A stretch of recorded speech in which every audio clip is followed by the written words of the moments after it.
Ini adalah cacing purba. Tak hanya bentuknya yang indah, dan ada fungsi penyembuhan. Seorang anak yang demam 1 tahun, meletakkannya pada dahinya, tidak sampai 3 detik. Ya Tuhan, penyakitnya akhirnya sembuh. Di sisi lain, seekor anjing melihat ulat itu. Dia segera mendekatinya. Dia langsung menjilatnya tanpa henti, hingga tubuh ulat itu penuh dengan air liur. Ulat itu marah, dan langsung memasuki mulut anjing itu. Anjing berbaring di tanah dan terus bergulir. Kemudian, anjing mengguncang tubuh kembali ke rumah. Wanita melihat anjing, dan memeluknya. Dia merasa tubuh anjing itu dingin. Akhirnya dia memutuskan memberikan ciuman hangat. Pada saat ini cacing telah mencapai mulut anjing, bersiap masuk ke target selanjutnya. Tapi pacar menghentikan perilaku wanita itu tepat waktu, dan meletakkan anjing ke tanah. Anjing datang lagi ke halaman. Pria tampaknya tidak menyukainya, dan menghembus pada anjing. Tiba-tiba, ulat itu melompat, memasuki mulut pria. Saat anjing ditemukan lagi, dia telah membeku. Pada malam hari, pria itu keluar seperti mayat, dan mendekati sepasang kekasih. Wanita menghentikannya. Rambutnya malah lepas. Untung saja pada momen krisis, wanita mengeluarkan tongkat dan memukul pria. Saat orang-orang tiba, pria menarik Tom dengan erat, dan melihat perutnya terus bergulir. Ulat itu keluar dari mulutnya. Wow, itu mengejutkan semua orang. Kemudian warna ulat menjadi lebih berat. Seluruh badannya menyusut. Tak lama kemudian, ya Tuhan, ulat baru keluar. Kemudian dengan satu lompatan, menghampiri Tom. Awalnya Tom mengaum seperti singa. Kemudian putaran yang sempurna. Dengan mudah menghindari serangan ulat. Ulat terus mengejar. Tom terus berputar. Akhirnya ulat tidak sengaja menabrak dinding. Tom juga tidak mengerem dengan stabil. Di babak ini, kedua belah pihak terluka. Ulat sangat marah. Kemudian sebuah lompatan lagi. Jangan lihat ulat ini sangat lucu, tapi temperamennya tidak kecil. Sebuah lompatan, dan terbang ke arah orang-orang. Lompatan lain di tengah jalan. Targetnya adalah Tom. Namun tidak disangka, Tom sudah ada persiapan sebelumnya. Ulat menabrak tutup panci dengan keras, dan jatuh pingsan ke lantai. Di saat dia bangga dan mengangkat kepalanya, wow, ulat mengambil kesempatan dan masuk ke celananya. Di momen penting, beberapa orang naik dan memukul. Kemudian beberapa orang ketakutan dan pulang ke rumah, mengunci semua pintu dan jendela. Di saat itu, anak itu datang dengan tas sekolahnya, dan mengeluarkan satu ulat dengan tenang.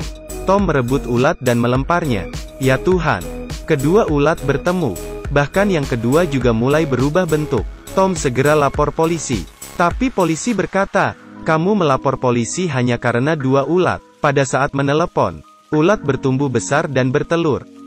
Beberapa orang memberanikan diri dan masuk. Rumah itu penuh dengan telur aneh.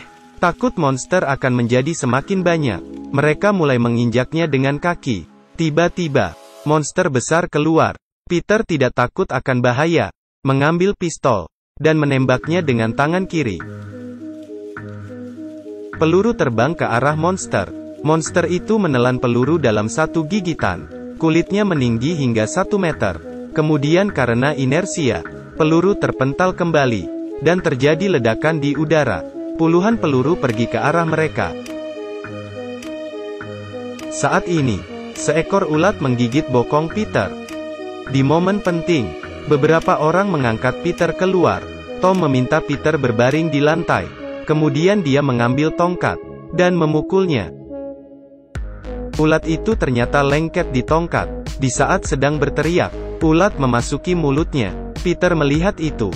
Dia meminta Tom untuk berbaring, dan menggunakan cara yang sama. Tom melihat itu.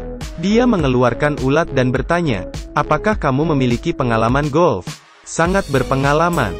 Kemudian dia memasukkannya lagi. Setelah Peter menentukan target, sebuah pukulan, ulat itu terpukul hingga terbang keluar, jatuh ke dalam ember berisi es. Mereka mengeluarkan ulat beku, dan diletakkan di lantai, menginjaknya hingga hancur berkeping-keping. Melihat ulat takut terhadap dingin, mereka menemukan solusi bagus. Memutuskan untuk membawa ulat besar ke ruang es dan membekukannya. Melihat anaknya dibuang ke dalam kolam, ulat besar sangat panik. Dia sedikit-sedikit berjalan ke arah kolam. Tapi di tengah jalan, ulat besar merasa ada yang tidak beres, dan mulai mundur lagi. Tiba-tiba, sepasang tangan mengangkat papan. Ternyata adalah Peter. Tapi monster itu sangat berat. Peter hampir tidak sanggup. Untung saja Tom tiba tepat waktu. Kedua pria itu bekerja sama, meletakkan ulat besar ke dalam kolam. Kemudian saklar pembekuan dinyalakan, agar suhu kolam mencapai suhu minimum. Akhirnya, ulat besar membeku di dalam. Tapi pada saat itu juga, rumah tiba-tiba terjadi kebakaran. Dalam kepanikan, Peter menendang kabel. Mesin mengalami kegagalan. Suhu kembali naik. Es perlahan mencair. Ulat itu terbangun lagi. Di luar rumah, beberapa orang penagih hutang datang. Akhirnya mereka ditelan monster itu. Peter mengambil batu dan melempar monster. Ya Tuhan, monster itu meludahinya dengan marah. Saat ini, seorang pria dari dalam rumah berkata, dia melihat ulat akan mati setelah memakan roti. Hanya perlu membuatnya memakan roti. Kemudian mereka mengeluarkan bahan pembuat roti. Sebuah putaran dan melemparkan bahan-bahan itu. Monster memakan apapun yang dilempar. Tapi yang aneh adalah, monster itu tidak ada respon. Bahkan juga meludahi Tom. Putrinya melempar isi roti ke sana. Hasilnya juga sama. Saat ini, wanita melemparkan sekantong tepung ke udara. Kemudian tendangan sempurna oleh Tom. Kantong itu berhasil masuk ke mulut monster. Akhirnya, monster yang memakan tepung mulai merespon. Mulutnya mulai miring. 3 pria di dalam mulutnya juga dimuntahkan. Kemudian monster itu meleleh menjadi lendir. Wow, hanya tersisa mata yang besar. Jangan lupa like dan follow.